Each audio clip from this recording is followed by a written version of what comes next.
Welcome back. You're watching the Weekend Marathon. Thank you for staying tuned. Now, we've all heard of the term the American dream. We've seen movies being done about that, articles being written about that, and it's been quite the dream. It's such a dream that even Africans hope for the American dream. But what if Zambians could have that opportunity to just be as patriotic as Americans are, to just have an opportunity to also just dialogue and engage with our leaders from across sectors and generations as well? We're asking the question, what is your Zambition? So joining us via Zoom to have this discussion with us today is Mr. Martin Kalungu-Banda. So we'll be discussing our common future through dialogue. Martin Banda, thank you so much for joining us on the show this morning. Welcome. Good morning, Vida, and happy anniversary to Diamond TV. Thank you so much. Thank you. It's been an awesome 4 years. So I have my colleague Danny there is also joining us via Zoom as we have this discussion this morning. So Martin, getting straight into it, you decided to combine two words to drive the Impact Hub. What made you derive that concept? I and colleagues at Impact Hub Lusaka have been reflecting how can we contribute to the national conversation that is going on currently, that has been going on for some time and will go on for years to come. Do we just leave people to heckle at each other, debate rather than engage in some deep reflection?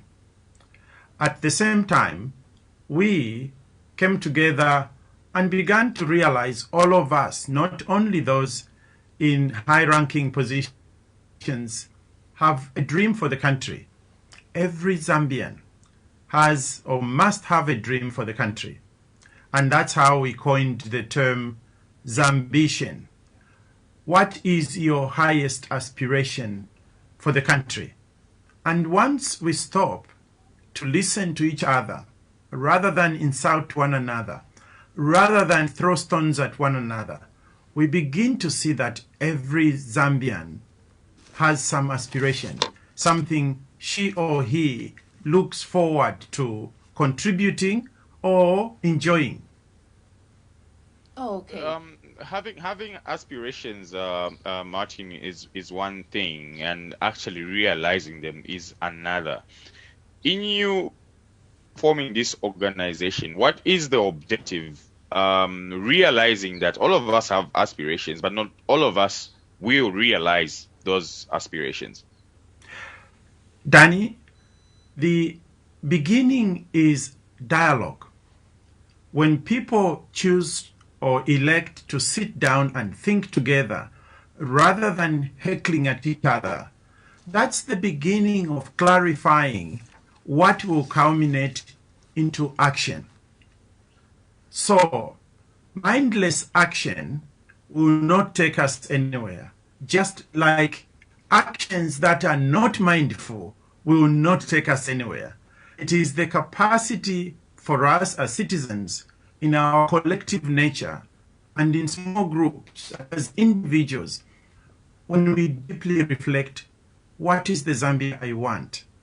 And then, to your point, Danny, you ask the next question. After defining, clarifying the Zambia you want, what will it take for us to get there? Okay. All right. Now, as the initiator of Zambition, then our question here should be, what is your Zambition? That's a very clever question, Vida, because the question for me is something I have been reflecting on for some time. But I also know that you, Danny, and others who are listening on this program have their own Zambition. Mine is a country in which everyone thrives. It's possible to create a country in which no child goes to bed without having a meal. It's possible to have a country where every person knows that for as long as they wake up and want to, they will get to the highest level of education. But I also know that it's possible to create a country where my tribe does not really matter. And when I'm looking for a job at Diamond TV, I don't have first of all to phone Danny or to phone Vida and say, do you know the personnel manager? I will wake up looking at my certificate and know that the job they advertised, I qualify. And if I give it a good shot, I might just become the next broadcaster. It's possible to create a country where you don't look up to someone to find you a place that you may not even deserve. It's possible to run a country where we know that all the resources we bring together as a nation, natural and created by us human beings, will be looked after properly and not going under table and transferring in brown envelopes. It's possible to create a corrupt-free country. It's also possible to create a country where when we are engaged in political affairs, you are not an enemy.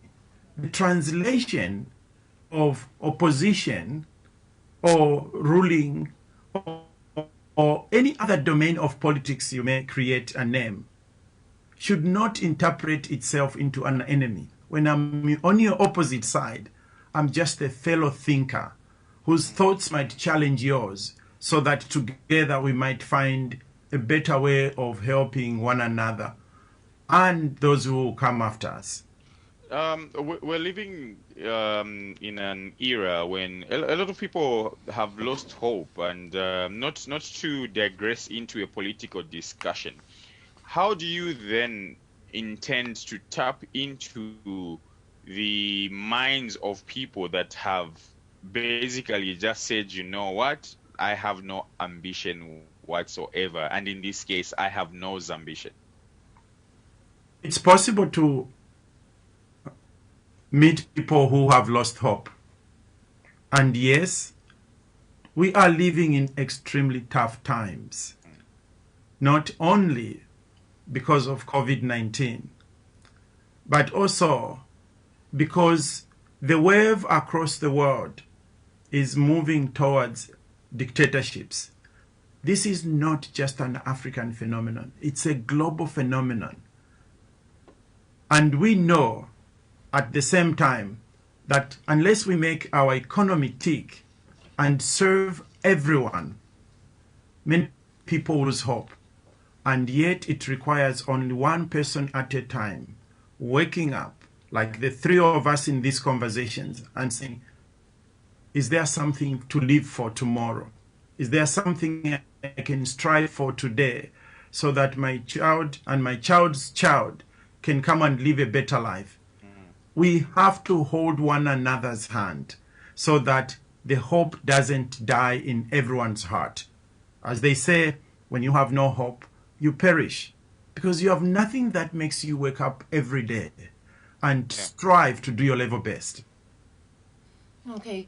Now, who exactly is your target, Martin? Because you almost come out like you are targeting the elderly, so the youth and the children are almost left out. So who should have this ambition at the end of the day? If we may just reverse the tables, Danny. So where did you draw the conclusion that we are targeting the elderly? Because if we're being honest, our economy and everything else is run by people that are over 35, and obviously our youth are, well, they are supposed to be below 35. Most of them are not. But then how does that age group from children all the way up to 35 fit into what exactly you're trying to drive here? Thank you for clarifying. If you came to Impact Hub Lusaka, Danny, you will find very young people, mostly from secondary school and colleges, and those that ended up in grade 12 but didn't choose or were not picked to go to college, who are gathering around Impact Hub Lusaka and becoming exceptionally creative, thinking of ways of how to solve some of society's challenges, thinking of how to create employment amongst themselves. So as you will notice on Zambition, we define leadership not as having a formal position only.